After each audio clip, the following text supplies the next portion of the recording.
یا رسول اللہ یہ اس آدمی کا پلاٹ ہے, آپ نے ان گواہوں کی بیس پہ فیصلہ کر کے وہ پلاٹ اس کے حوالے کر دیا, یا کوئی مال تھا اس کے حوالے کر دیا, اور حقیقت میں وہ گواہ جھوٹے تھے. لیکن نبی نے تو, نبی عالم الغیب تو نہیں ہے نا, عالم الغیب تھوڑی ہوں, تو اللہ جب وحی کے ذریعے کچھ بتا دے تو ٹھیک ہے, نہیں تو نبی صلی اللہ علیہ وسلم بھی ایز اے جج, ایز اے قاضی فیصلہ کیا کرتے تھے. تو آپ نے اس قسم کے فیصلوں کے بارے میں فرمایا کہ اگر مدعی کو پتا ہے کہ یہ پلاٹ میرا نہیں ہے, یہ مال میرا نہیں ہے, تو میرے فیصلے کی وجہ سے وہ مال اس کے لیے حلال نہیں ہو جائے گا, بلکہ وہ آگ کا ٹکڑا اپنے لیے خرید رہا ہے. یہاں حکم دیا جا رہا ہے کہ نبی فرما رہے ہیں کہ میرے فیصلے کو فالو نہیں کرنا ہے. بات آ رہی ہے سمجھ میں؟ اور ادھر قرآن کہہ رہے کہ یہ اس وقت تک مومن نہیں ہو سکتے جب تک آپس کے اختلاف میں آپ کے فیصلے کو فالو نہ کریں. تو دو متضاد چیزیں ہو گئی نا. میرا خیال ہے اب سائڈوں سے گزر رہا ہے آپ لوگوں کے. بھائی ادھر نبی کہہ رہے ہیں کہ میرے فیصلے کو فالو کرنے سے کسی کی کوئی چیز کسی کے لیے حلال نہیں ہو جاتی, یعنی گویا بتا رہے ہیں کہ حقیقت کو فالو کرنا ہے, میرے فیصلے کو نہیں دیکھنا. میں تو ظاہر کو دیکھ کے فیصلہ کر رہا ہوں, اس میں گواہ جھوٹے بھی ہو سکتے ہیں, جھوٹی قسم بھی کوئی اٹھا سکتا ہے. اور ادھر قرآن کہہ رہا ہے کہ جب بھی آپس میں اختلاف ہو نبی سے فیصلہ کروانا ہے, اور پھر نبی جو فیصلہ کر لیں اس میں دل میں ذرا سی بھی تنگی محسوس نہیں ہونی چاہیے. وَيُسَلِّمُوا تَسْلِيمًا, مکمل اپنے آپ کو اس فیصلے کے حوالے کر دینا ہے. پتہ یہ چلا بھائی دونوں فیصلوں کی نوعیتیں مختلف ہیں. جس حدیث میں آتا ہے کہ میرے فیصلے کو فالو نہیں کرنا ہے, حقیقت کو دیکھنا ہے, اس میں یہ وہ فیصلہ ہے جو آپ ایز اے بشر فیصلہ کر رہے ہیں, ایز اے جج فیصلہ کر رہے ہیں, اللہ کا حکم نہیں سنا رہے. آپ صلی اللہ علیہ وسلم کی دو حیثیتیں, ایک آپ بشر ہیں, انسان ہیں, اور انسان سے غلطی بھی ہو سکتی ہے, درست بات تک بھی پہنچ سکتا ہے, وہ عالم الغیب نہیں ہوتا. اور ایک حیثیت یہ کہ آپ رسول اللہ ہیں, اللہ کا پیغام اپنے بندوں تک پہنچا رہے ہیں. پیغام پہنچانے والا جو فیصلہ ہے اس میں غلطی نہیں ہو سکتی. تو یہ جو حدیث میں آتا ہے کہ میرے فیصلے سے کسی کے لیے کوئی چیز حلال نہیں ہوتی, اس سے وہ فیصلہ مراد ہے جس میں میں ایز اے جج ایک فیصلہ کروں, قاضی کے طور پہ فیصلہ کروں. اور یہ جو قرآن میں آتا ہے کہ نبی سے فیصلہ کراؤ, اس سے مراد وہ فیصلہ ہے جو نبی کا نہ ہو بلکہ کس کا ہو, اللہ کا. اس میں نبی صرف پیغام نقل کر رہے ہوں. اس کی میں ایک مثال سے بات سمجھا کے بیان ختم کرتا ہوں. دیکھیں جھگڑا ہوا دو بھائیوں کا, بہن بھائی کا آپس میں جھگڑا ہوا وراثت پہ. ابا نے 3 لاکھ روپے وراثت میں چھوڑے ہیں اور 2 بچے چھوڑے. انہوں نے بڑی تمیز سے زندگی گزاری تھی, ایک بیٹا اور ایک بیٹی. تمیز سے ہی آج کل اس کو تمیز والی زندگی کہا جاتا ہے کہ ایک بیٹا اور ایک بیٹی, گویا کہ فیملی مکمل ہو گئی. حالانکہ یہ فیملی ابھی فیملی اس کو تھوڑی کہتے ہیں, فیملی میں بندے تو ہوں, لیکن چلو ابھی تو ہم مثال سمجھائیں گے نا, کیونکہ 6 بچوں میں پھر مثال کیلکولیشن مشکل ہو جائے گی. تو کبھی کبھی ہمیں بھی 2 بچے فرض کرنے پڑتے ہیں مثال سمجھانے کے لیے. تو 3 لاکھ روپے ابا نے چھوڑے, بیوہ بھی نہیں ہے اور ابا کے والدین بھی نہیں ہیں, صرف 2 بچے, ایک بیٹا اور ایک بیٹی.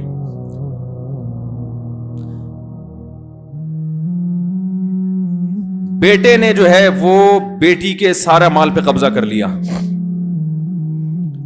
اب مفتی صاحب کے پاس آئے, جی فرض کریں میرے پاس آئے, مفتی صاحب آپ ہمارے درمیان فیصلہ کریں, بیٹا اور بیٹی نے مجھے حکم بنایا. بیٹی کا دعویٰ یہ ہے, لڑکی کا دعویٰ یہ کہ میرے بھائی نے ابا سے جو میری وراثت ملنی تھی وہ بھائی نے ہتھیا لی ہے, بھائی نے اس پہ قبضہ کر لیا ہے. بھائی کا دعویٰ یہ تھا کہ اس کا حصہ اس کو ہینڈ اوور کیا جا چکا ہے, یہ اپنا حصہ کھا چکی ہے. تو میں کیا کروں گا, مدعی کون ہے یہاں پہ, بیٹی. بیٹی کا دعویٰ ہے کہ میرے بھائی نے ناجائز قبضہ کیا ہے, میرا حصہ کھا پی کے ختم کر لیا, مجھے نہیں دیا. میں بیٹی سے, لڑکی سے پوچھوں گا تمہارے پاس گواہ ہیں کہ تمہارا بھائی غاصب ہے؟ بھائی 3 لاکھ روپے تقسیم تو ہو چکے تھے, لیکن اس کا کہنا یہ تقسیم ہونے کے بعد اس نے میری دراز سے پیسے نکال لیے اور کھا گیا یہ. تو میں گواہ کس سے طلب کروں گا, لڑکی سے. بھائی تمہارے پاس گواہ ہیں؟ کہ بھائی دیکھ تو کوئی نہیں رہا تھا, اس نے ڈراز سے نکالے اور پی گئے یہ بھائی صاحب ہمارے. میں بھائی سے پوچھوں گا بھائی اس کے پاس گواہ تو نہیں ہے, تو تم قسم اٹھاؤ کہ میں نے نہیں کھائے. وہ جھوٹی قسم اٹھا لیتا ہے کہ میں نے نہیں کھائے. تو میں کس کے حق میں فیصلہ کروں گا؟ بھائی کے حق میں. بھائی یار قسم اٹھا رہے ہو, تمہارے پاس گواہ بھی نہیں ہے, تو ایسے ہی تو کوئی بھی کسی پہ دعویٰ کر لے. تو میں کیا فیصلہ کروں گا؟ اس بہن سے کہوں گا کہ بھائی آپ کو آپ کا حصہ مل چکا ہے, آپ کے پاس چونکہ گواہ نہیں ہے, تو فیصلہ کس کے حق میں ہوگا؟ بھائی کے. پتلی گلی سے نکلو. یہ وہ فیصلہ ہے جو شریعت نے نہیں بتایا کہ اس میں بھائی درست ہے بہن غلط ہے. یہ میری اپنی ذاتی ججمنٹ ہے. سمجھ رہے ہیں؟ اس فیصلے کی وجہ سے بھائی کے لیے بہن کا پیسہ حلال نہیں ہو جائے گا. اب بھائی یہ نہیں کہہ سکتا کہ مفتی صاحب نے خود کہا ہے, میرے حق میں فیصلہ کیا ہے, لہذا میں یہ پیسہ کھا سکتا ہوں. بھائی مفتی صاحب نے تو گواہ نہیں تھے, یا تم نے تمہاری قسم پہ اعتماد کیا, اس کے علاوہ تو ہمارے پاس کوئی طریقہ ہی نہیں ہے نا. تو یہ جیسے میرے ساتھ ہو سکتا تھا, نبی کے دور میں بھی ایسا ہوا ہے. یا ایسا ہے کہ بھائی نے پیسے نہیں کھائے لیکن بہن نے جھوٹے گواہ پیش کر دیے, تو پھر کس کے حق میں فیصلہ ہوگا؟ بہن کے. ہم نے ان کی جرح بھی کر لی, سب کچھ, ہمیں اطمینان ہو گیا یہ گواہ جھوٹے نہیں ہیں, اطمینان ہو گیا, ہم نے فیصلہ, حالانکہ وہ گواہ کیا تھے؟ جھوٹے. اب بہن 1 لاکھ روپے بھائی سے لے کے کھا رہی ہے اور کہہ رہی ہے کہ مفتی صاحب نے خود ہمارے حق میں فتوے دکھا رہی ہے. بھائی اس فتوے کی بیس پر آپ کے لیے وہ پیسے حلال نہیں ہو گئے. تو یہ جو میرا فیصلہ ہے یہ شریعت کا نہیں ہے. شریعت تو خاموش ہے کہ ان میں یہ حق پر ہے یا وہ حق پر ہے. یہ تو میری اپنی ججمنٹ ہے. شریعت نے تو مجھے فیصلہ کرنے کا طریقہ بتا دیا کہ البینۃ علی المدعی والیمین علی من انکر. جو دعویٰ کرے اس سے دلیل مانگو, گواہ مانگو, اور جو دعوے کا انکار کرے اس سے قسم اٹھواؤ. یہ اصول شریعت نے بیان کیا, لیکن شریعت نے یہ نہیں بتایا کہ یہاں اس کیس میں کون صحیح ہے کون غلط ہے. تو یہ والا فیصلہ جب نبی کرتے تھے, اس کے بارے میں نبی نے فرمایا کہ میرے اس قسم کے فیصلوں کی وجہ سے کسی کے لیے کسی کا مال حلال نہیں ہو جاتا. دوسری قسم وہ ہے کہ وہی ابا انتقال ہو گیا, 3 لاکھ روپے چھوڑے, وہ ایک بیٹا ایک بیٹی, 3 لاکھ روپے. بیٹی کہہ رہی ہے کہ آدھا مجھے ملے گا آدھا میرے بھائی کو, چونکہ ہم ابا کے دونوں برابر کے بچے ہیں, رشتہ ہمارا ایک جیسا ہے. اقوام متحدہ کے لا میں بیٹا اور بیٹی میں کوئی فرق نہیں ہے. سمجھ میں آ رہی ہے بات؟ اور میں نے ابا کی خدمت زیادہ کی, اور میں غریب بھی ہوں, بہت سارے دلائل ہیں اس کے پاس, اور میرا بھائی تو ویسے ہی کروڑپتی ہے, ساری زندگی میرے بھائی نے مجھ پہ ظلم کیا. اب دونوں آ گئے کہ جی مفتی صاحب سے فیصلہ کرواتے ہیں. میرے پاس آئے, جی بیٹھے دونوں, ہاں جی مفتی صاحب یہ میری سسٹر ہے, میں ان کا بھائی ہوں, میرا دعویٰ یہ کہ 2 لاکھ میرے, 1 لاکھ آپ کا. بیٹے کا ڈبل ہوتا ہے, بیٹی کا آدھا. تو میں بیٹی سے پوچھتا ہوں کہ بھائی آپ کے پاس کیا دلائل ہیں کہ آپ کو پورا ملے گا؟ اس نے اقوام متحدہ کی پوری رپورٹیں پیش کر دی. اقوام متحدہ میں ایسا ہے نہیں, ایک مثال دے رہا ہوں, برابری کا تو قانون ہے نا, وہ وراثت کا نہیں ہے, لیکن ایک مثال دے رہا ہوں. مثال دینے پر گورنمنٹ کی طرف سے ابھی تک ٹیکس نہیں لگا ہے, تو وہ مثالیں دے مار 4.5 دیا کریں. تو بھائی 1.5 لاکھ وہ کہہ رہی ہے میں نے ابا کی خدمت زیادہ کی, یعنی اب دلائل دینا شروع کیا اس نے. مفتی صاحب ڈائری لے کے لکھیں آپ. میں نے لکھنا شروع کیا. پہلی دلیل کہ ابا کی میں نے خدمت زیادہ کی. اس نے آج تک ابا کو کبھی پوچھا بھی نہیں. ابا پہ میں نے اپنی جیب سے لاکھوں روپے خرچ کیے, اور اس بھائی نے آج تک ایک دھیلا بھی ابا پہ خرچ نہیں کیا. دوسری دلیل. تیسری دلیل, ابا سے اس نے کبھی تمیز سے بات نہیں کی.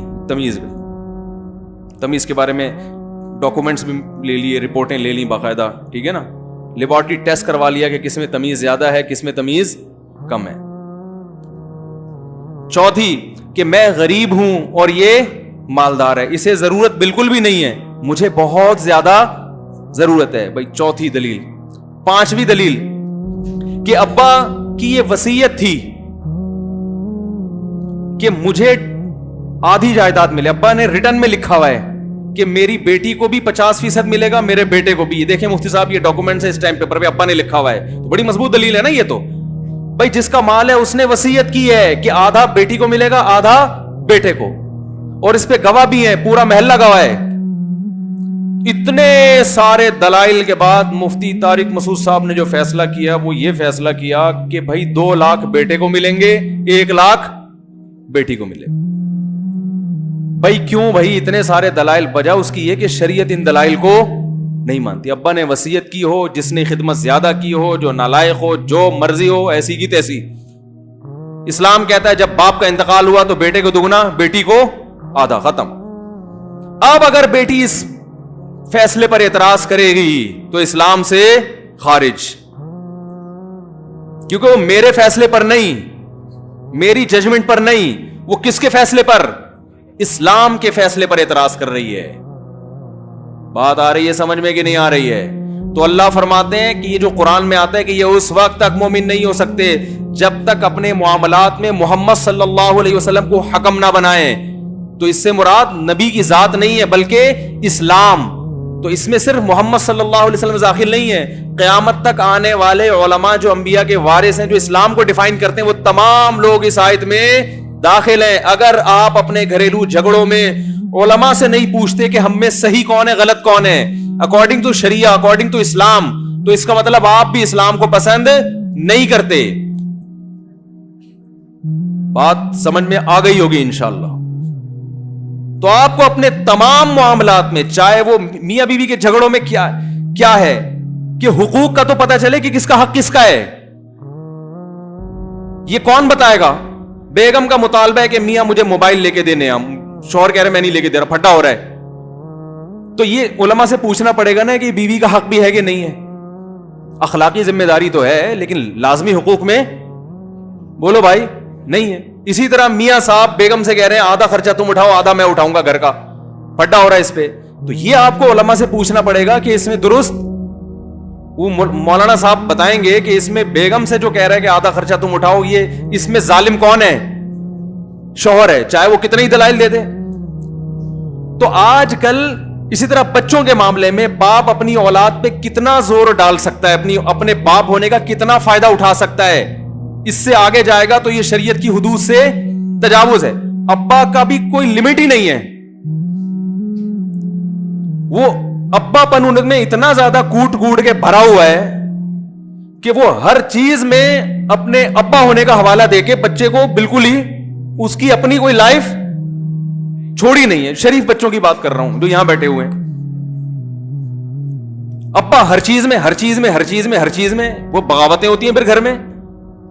پھر جب بچوں کو ابا کو بتایا جائے بھائی بچے پہ اتنی زبردستی نہیں کر سکتے, بچہ جب آگے سے کچھ تھوڑا اعتراض کرتا ہے تو میں باپ ہوں, اسلام میں باپ کے حقوق نہیں پتا تمہیں؟ بھائی حقوق ہیں مگر یہ والے ہیں یا نہیں ہے یہ پوچھو تو صحیح کسی سے.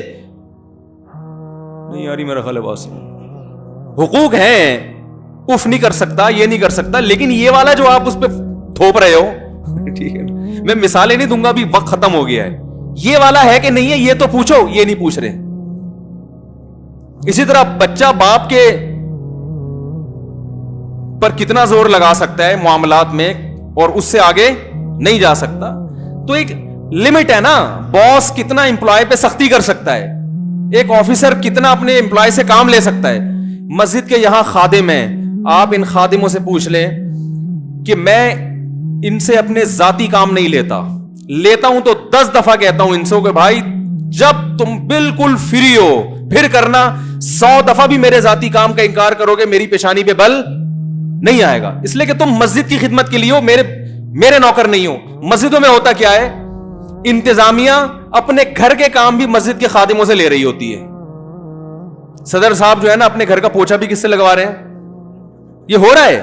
سب نہیں, جو بیان سن رہے ہیں ان کے علاوہ, جو یوٹیوب پہ کہیں بھی بیان سنیں گے ان کے علاوہ کی بات ہو رہی ہے. ایک نیا پھڈا میرے لیے کھڑا ہو جاتا ہے, آپ نے انتظامیہ کو اس کو کبھی ٹماٹر منگوا رہے ہیں, کبھی آلو منگوا رہے ہیں, وہ کبھی نائب صدر, کبھی اسسٹنٹ. وہ بیچارہ خادم اس چکر میں کر رہا ہوتا ہے مجھے جاب سے نہ نکال دیں. تو اول تو میں لیتا نہیں کام, لیتا ہوں تو کوشش کرتا ہوں ان کی جیب تھوڑے تھوڑے دنوں کے بعد گرم کرتا رہوں, ٹھیک ہے نا, خوش کرتا رہوں, پیسے دیتا رہوں ان کو.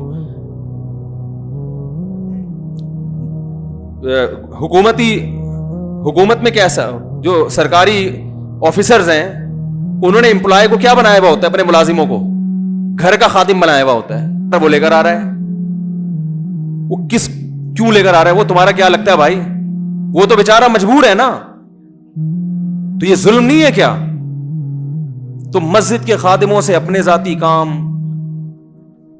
اور ہر جگہ یہ تو اتنا طویل موضوع ہے کہ وقت ختم ہو گیا ہے, ورنہ میں اس کی ایک مثال دیتا. تو بھائی آپ کو پہلے شریعت سے فیصلہ کروانا ہے کہ مجھے اللہ نے کس پر کتنا حق دیا ہے, اس سے آگے میں نہیں جا سکتا. اضافی کام کسی سے لوں گا تو مجھے الگ سے پیسے دینے پڑیں گے, اس کو تنخواہ دینی پڑے گی. پیسوں کا حساب دینے کے لیے تیار نہیں ہوتے. بڑے بھائی نے چھوٹے بھائی سے پیسے لیے, چھوٹا بھائی مانگ رہا ہے تو غصے میں آ رہا ہے. چھوٹا بھائی اگر بڑے بھائی سے حساب مانگ لے وراثت, تو بھائی کو غصہ آتا ہے کہ نہیں آتا؟ یار تم رشتہ داری توڑ رہے ہو. او بھائی رشتہ داری وہ توڑا ہے جو وراثت غصب کر کے بیٹھا ہوا ہے, جو مانگ رہا ہے وہ تھوڑی توڑ رہا ہے. جب بہن بھائی سے وراثت مانگتی ہے نا اور زیادہ جھگڑا کرے تو فوراً بھائی اس کو صلہ رحمی کے کہ رشتہ داری توڑنا کتنا بڑا جرم ہے, بھائی سے تمیز سے بات کرنے کا حکم ہے اسلام میں. تم چھوٹی بہن ہو کر مجھ سے ایسے بات کر رہی ہو ہے. یہاں مفتی صاحب سے رابطہ نہیں کریں. یہاں ساری جو مفتی صاحب کی انہوں نے حدیثیں سنی ہوئی ہیں کہ بہن کو چاہیے بھائی سے تمیز سے بات کرے, محبت سے بات, یہ سارے تمیز کے جتنے فضائل قرآن و سنت میں ہیں یہ سارے فٹ کر دیے چھوٹی بہن. پہلے آپ مفتی سے کسی عالم سے پوچھو, وہ بتائے گا کہ تمیز سے بدتمیزی سے بات کرنا اتنا بڑا جرم نہیں ہے, اس کے پیسے نہ دینا یہ زیادہ بڑا جرم ہے. آپ کو اس کے مانگنے سے پہلے ہینڈ اوور کرنے چاہیے. یہ نوبت کیوں آ رہی, وہ بیل بجا کے تمہارا قرضدار ہر وقت گھر پہ کھڑا رہتا ہے. ایک صاحب مجھے کہنے لگے مالک مکان مجھ سے تمیز سے بات ہی نہیں کرتا, ہر 5 تاریخ کو آ جائے گا, گھنٹی پہ ہاتھ رکھ کے کھڑا ہو جائے گا کرایہ لینے کے لیے. ایک دن لیٹ ہو جاؤ وہ کر دے. میں نے کہا بھائی غلطی آپ کی, آپ ایک دن لیٹ کیوں کر رہے ہو؟